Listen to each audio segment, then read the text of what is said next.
Literary houses are like the Disneyland of literature. I get the attraction of writers' houses. It's the thing you do when you're extraordinarily bored. Has that been your experience, though, in going to writers' houses? Like, do you have the you know what? My experience is like, God, some of these writers rich. This is Dead Writers, a show about great American authors and where they lived. I'm Tess Chicalico. And I'm Brock Clark. A decade ago, I became obsessed with saving Harriet Beecher Stowe's house in Maine. Then I did save it, but I'm still obsessed with literary houses, and not just Stowe's. I wrote a novel called An Arsonist's Guide to Writers' Homes in New England because I couldn't figure out why anyone goes to writers' homes, let alone tries to save them. You'd think I'd hate Brock. But you're my colleague. You can't hate me. It's true. That would be awkward. So instead of hating each other, we made this show.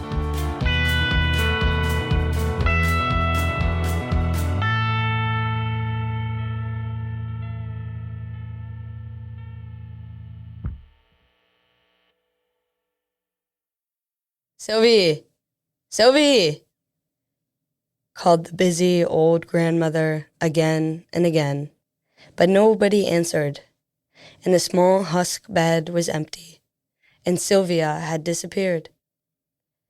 The guest waked from a dream. In my English class, we actually read a book by her called The White Heron.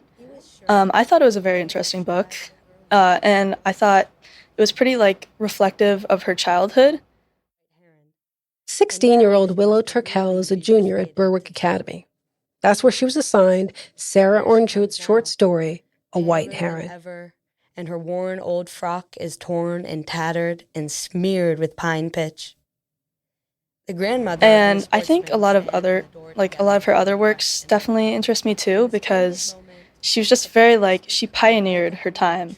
She was very inspirational, and also kind of used a kind of childhood aspect towards her writing, also to capture what she grew up in Maine, South Berwick, which was such a small town at the time. Berwick Academy, where Brock and I meet Willow, is in South Berwick, Maine. It's the small town where Sarah Orne Jewett grew up, and the academy is where she went to school. But that was almost 150 years ago. Jewett is not exactly a household name today, but she was a famous writer in her time. She was just 19 when she published her first story in the Atlantic Monthly in 1869. She went on to write many more stories and novels and rub shoulders with all the literary big shots of her time. William Dean Howells, Charles Dickens, Willa Cather, to name just a few. The Berwick Academy is beautiful, with manicured green lawns populated by well-groomed students like Willow, who are sharing snacks in the halls and who look like they've earned a decisive victory in the battle against acne. The school has been around since 1791 and hasn't changed all that much over the years. And it was very early in accepting girls among its 500 students. Serving Grant deceased. He doesn't even get a profession. He didn't make it that far. Where are we? Where is she? What number? Number 4. I think she's 14. And so Mary Jewett is her sister, number 17. So where's numbers? Oh, right there. Okay. They're It's all hard just... to kind of see. They all... Melissa Williams, the archivist at the Academy, has laid out some old school photos for us to look at. They're kind of like bonneted small faces. Yes. Yeah. On a cold, wintry day, it looks like. Yeah, no kidding. It's kind of striking, though, that, that far back, that we do have a class photo of them all together. And how old would she have been in this photo? That's a good question. Well, she began here at 12. Okay. So younger than that. Yeah. And then this is a photo of her with her sister Mary, and that's her father. And these are original prints? Yes, The copies they are. Very yeah. nice. So the father here looks pretty dour. It looks like that coat's a little bit big on him. Needed a better tailor. He's going to grow into it. I mean, he's the wealthiest dude in Berwick. You think he could have a better tailor. And so which is Sarah Orne Jewett here? The one standing? One standing. Yeah, the one standing. I like sure. how would you describe her expression, Tess? Well, she's looking down and almost... a little judgy. A little judgy. Yeah, she definitely has some kind of superior Like her sister has dandruff or something. Yeah, I like that. That makes me like her a whole lot. I wonder why they're not. Jewett, unlike Willow, was a reluctant student. She preferred tooling around in the woods or riding her horses. But she still loved the Berwick Academy and stayed connected with it after she graduated. This is an example of 1889. Sarah Orne Jewett judged a Christmas story contest for the students. Yes. And this is some record of that. She seems like she was a good sport. Yeah. Yeah. Yeah. It's almost like she was a kind of, not just a patron, she's more than a patron. It's not about giving money. She's like I was almost going to say a patron saint.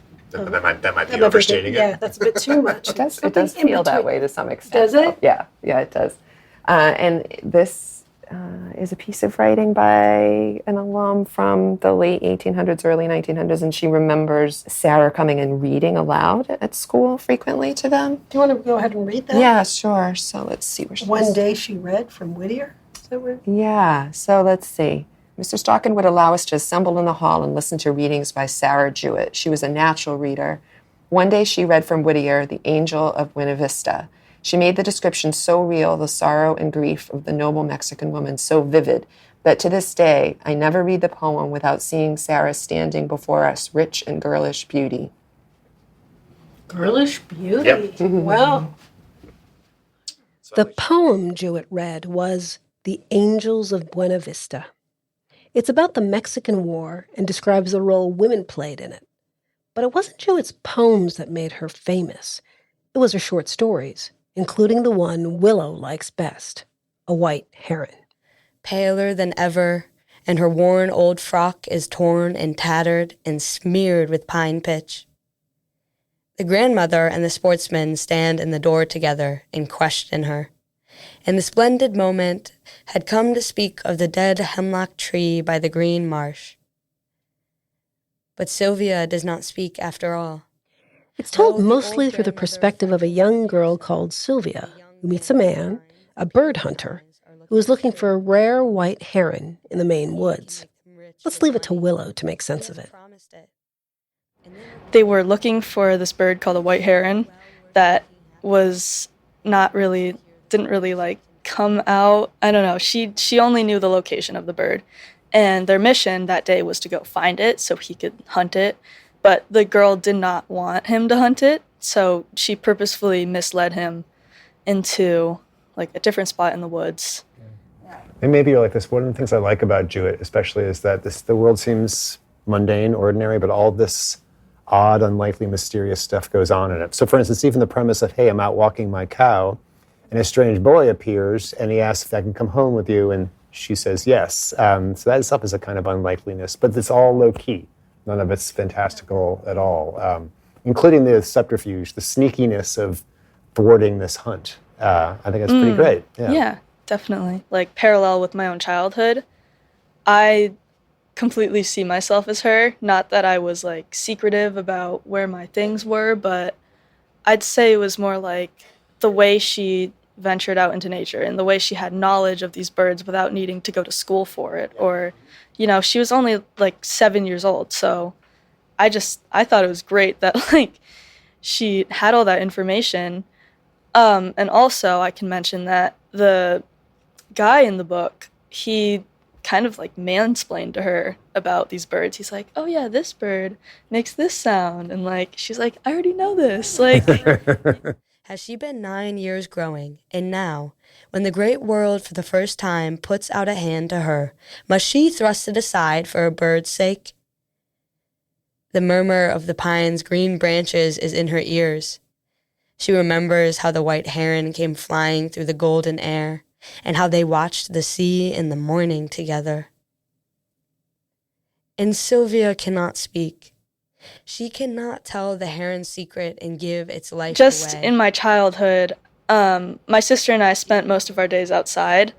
We had a whole neighborhood group, and we would hang out every single day outside, whether it rained or snowed or any weather condition. And we even made our own little restaurant out of wood planks in the woods. What'd you serve? Mud pies. There you go. Yeah, they were great. But yeah, it's not necessarily like the way I live, but it's how I relate to her, because I just feel like the way she writes it is just so, it's not like childish, but it's like that like childhood ambition. Yeah, that's great. Yeah. Many a night Sylvia heard the echo of his whistle haunting the pasture path as she came home with the loitering cow. She forgot even her sorrow at the sharp report of his gun and the piteous sight of thrushes and sparrows dropping silent to the ground, their songs hushed, and their pretty feathers stained and wet with blood. Were the birds better friends than their hunter might have been? Wills identified two of the main motivating factors of Jewett's work in life. First, the childhood ambition, not to lose her sense of playfulness. And secondly, mansplaining, not to let a man's ideas of the world shape her life.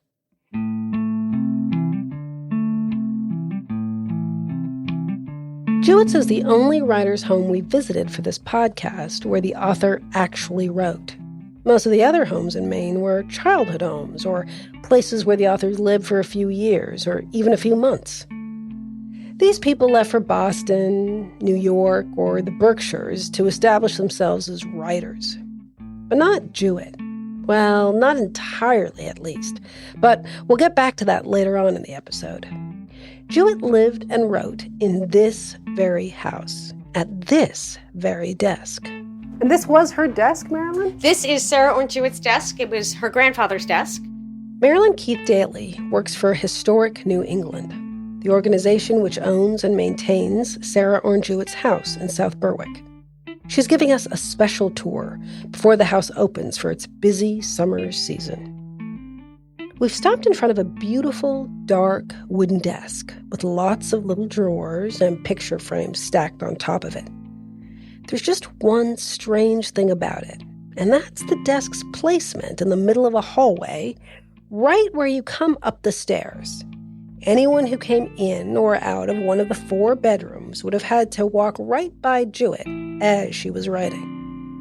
Because to me, it feels very modern. Like what are they called now? Like Google doesn't have any offices now. Everything's. We don't do this at Bowdoin. We still have private offices. Public workspace, like a workspace. Public workspace. It kind of feels like that to me. There's something sort of modern about it. Yeah, it's like working in a coffee shop. You have a lot of things going on. I have this great image of her wearing enormous headphones. It's not just the desk's location inside the house that feels busy. From her desk, Jewett could look out over the busiest intersection in town. It's still busy and full of traffic. Yes. Yeah. Right, so this is high traffic in both senses. In the house, people would be walking past. Out the window, people would be.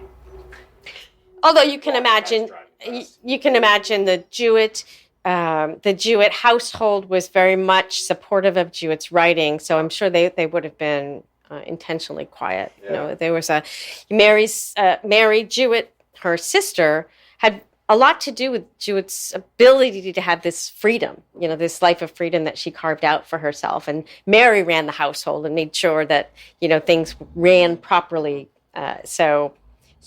Jewett was determined to live an unconventional life for a woman in the 19th century, and to do it in her little hometown in Maine.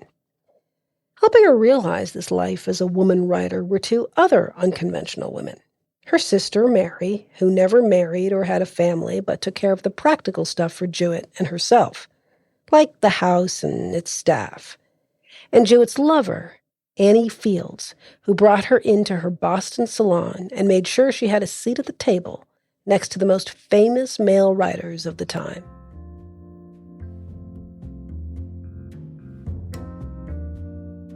You know the term Boston marriage to refer to 2 women living together? That is supposedly from the Henry James novel, The Bostonians, where there are 2 characters modeled on Annie Fields and Sarah Orne Jewett living together, most likely as a romantic couple. Annie Fields and Sarah Orne Jewett kind of remind me of Gertrude Stein and Alice B. Toklas, who in the roaring 1920s were hosting salons in Paris, discovering artists and writers like Picasso, F. Scott Fitzgerald, and Hemingway. But Fields and Jewett were doing all of that a generation or 2 earlier, and in stodgy Boston, not gay Paris. And she was beautiful. She was a brilliant hostess. She was hilarious, apparently, from all accounts, and just the bright light of the Boston Artistic Society. Annie Fields was married to James T. Fields, a prominent publisher and the editor of the Atlantic Monthly. And the two of them, Annie and James, loved throwing parties for all their writer friends. Their house on 148 Charles Street became the place to see and be seen. Dickens is visiting Hawthorne and Longfellow, all of the names, Oliver Wendell Holmes, all the names of the day. She is also, though, recommending, as she's a reader, books by women authors, and Sarah Orne Jewett is one of the authors that she slides on his desk and says, "Take a look at this author." So Fields had heard of Jewett and watched her fame grow. The two had met socially and knew of each other when Fields' husband suddenly died. And Annie Fields withdraws from society for several months, and Sarah Orne Jewett pays a condolence call in the fall. And a condolence call at that time would have normally lasted about 3 weeks. She stays 3 months, and essentially they become a couple at that time. And she returns back home here to South Berwick the following spring, but they've already planned to go to Europe together for the summer. And she's essentially moves in half the year to Charles Street, and they're a couple there. Yeah, it's an incredible story. Yeah, I mean, one of the things that really caught my ears, a 3-week condolence call. Oh my God, that would require another kind of condolence. Right. I think, yeah, wow. Right, it's 2 weeks and 6 days too long for me, as I like to say. Yeah.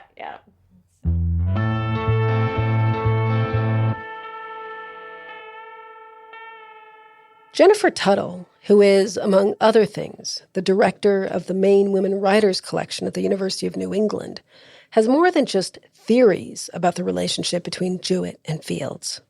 She also has letters.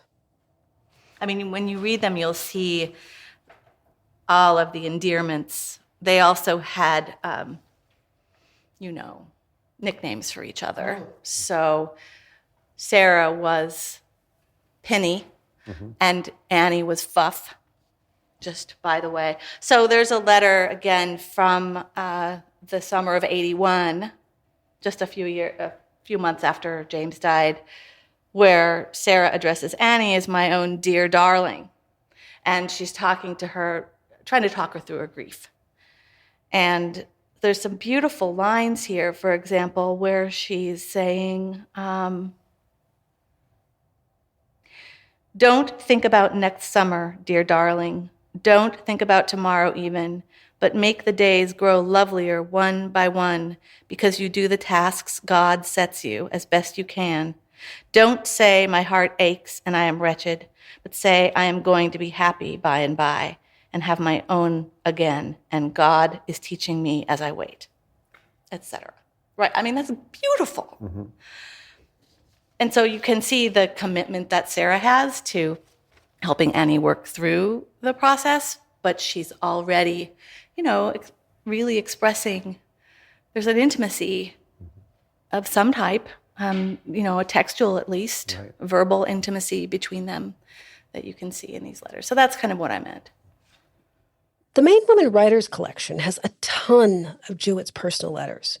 Some of these have been digitized, but most have not, and they're all right here in their original paper and ink, available for anyone who feels like reading them. It's kind of amazing that paper and ink is so durable. You'd think the stuff would be more fragile, would have withered away and died, like the people who wrote them. But no, here the letters are, lovingly laid out for us to read by Jennifer. Do their personalities come out as distinct in these letters? Like in that one, that's clearly a, hey, don't be such a downer. Everything's going to be fine. That is exactly what it is. And I would say, again, Annie is, I am not an expert on these letters, and I'm sure there are others who have studied them more closely who could do a better job characterizing them, but Annie is warm and receptive and occasionally affectionate. discloses more beyond the sort of everyday chatty nature of letters. Yeah, well, that certainly did. The passage you just read certainly. Yeah. Anyway, I mean, again, I always caution myself and others against reading into. I simply mean that what's very cool about some of these letters is that they do provide, some textual material that we can work with to really try to better understand how they spoke to each other. And then where we take that is up to us. Researchers have used these very letters to strengthen their understanding of the relationship between Fields and Jewett and prove that it was deep and mutual. Both women were equally devoted to each other. It's been the basis for a sort of corrective history that shines a light on same-sex love and the role such stories played in the making of American literature. It's not just researchers who have access to the archive. Maine Women Writers Collection is open to the public. That's hugely important to Jennifer, and why she and her colleagues work so hard to fundraise and collect as much of Jewett's things from private owners where they couldn't be read or studied. All these revelations about Sarah and Annie, for example, would never be known if we had not. Yeah, I'm curious about the process. This is going to sound snarky, but I actually mean it sincerely because I don't know how it works. So I noticed here it's like a list of things, including a purchase of wheat. And I'm wondering, when you were like, okay, this is a wheat and chaff joke, but when you're collecting things and you want those correspondences, right? All right, we'll take the receipt for wheat if we get these other things. Or do you think, no, even the receipt for wheat might have some kind of importance sooner or later? We just don't know what it is yet. I'm just curious. That's the great thing about being in archives is our job in part is we do our best to imagine, right? Use our imagination and our commitment to collect what we see as representative, as, inclusive documentation of history, of trying to cover every conceivable aspect of Jewett. But ultimately, it's the researcher's job to come in and make what they will of that.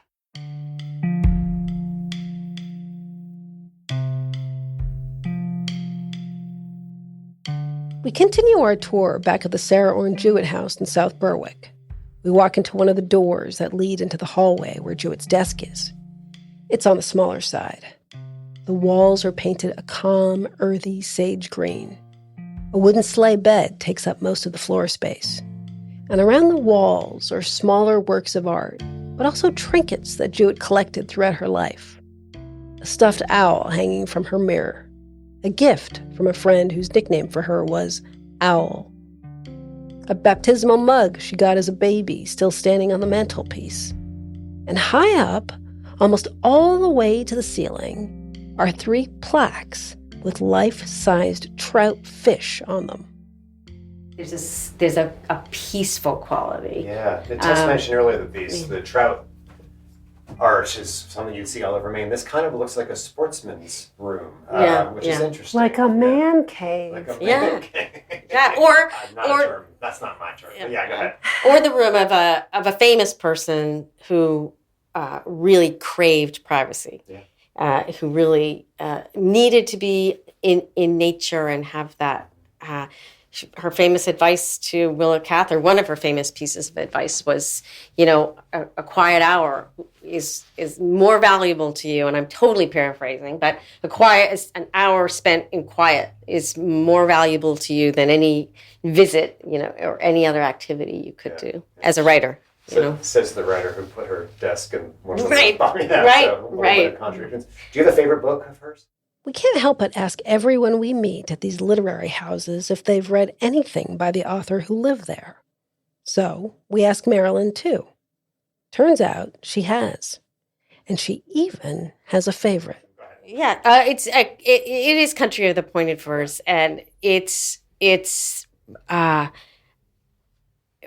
remarkable transcendent work, and it really is an example of an artist really at their peak.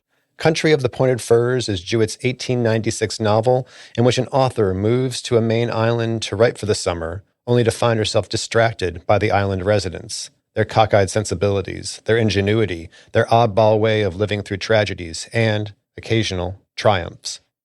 The Country of the Pointed Firs, it's interesting. First, it's interesting because you have an author figure who kind of wants to remain anonymous, but then kind of doesn't want to remain anonymous. And then she gets wrapped up in this community, which sounds a lot like the community the writer who wrote the book had waiting for her at home. Does that make sense at all? I mean, talk about out of fiction. She's more contemporary even than some of our contemporary writers. Yeah, and it's at once it's slightly humorous. The writer who's come to this place to write is immediately distracted by this very friendly and warm herbalist who's just full of life and really draws her in to the stories. Yeah. And it's the stories of this Dunnet Landing that really draw her in, the traditions, these rites, the family reunion and the marching funeral. And yeah. Were you a fan before starting to work at the house? You know what? I was not. I wasn't a non-fan. I had read very little of her. I think, like most, I had read a little in college, and but when I started this position, I delved into her work, and I was quickly a fan. Yeah. As a writer, that's heartening. I'm the writer in this formulation. That you would go to a house and that would make you want to read the writer's books, rather than just say that was a cool house and then move on. Well, it's I will say, and our guide staff remark about this often, and we have to reorder, during the season. So people often come to this house, and this sounds a little bit like I'm advertising, but this is the truth. They often come to the house and, I think I read a story of hers in college, I'm not sure, and then they leave and they want to buy a book. Yeah. And they're, I think that her essence in this house, the inspiration it inspires people.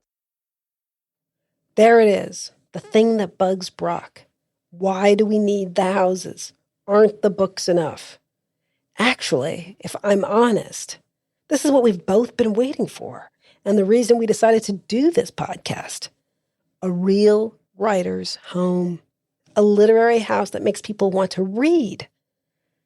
Ladies and gentlemen, we have arrived. Thanks for listening.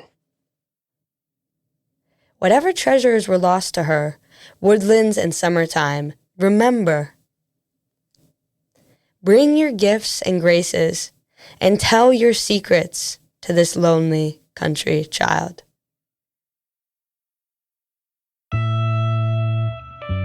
You've listened to Dead Writers with me, Tess Chicalico. And me, Brock Clark.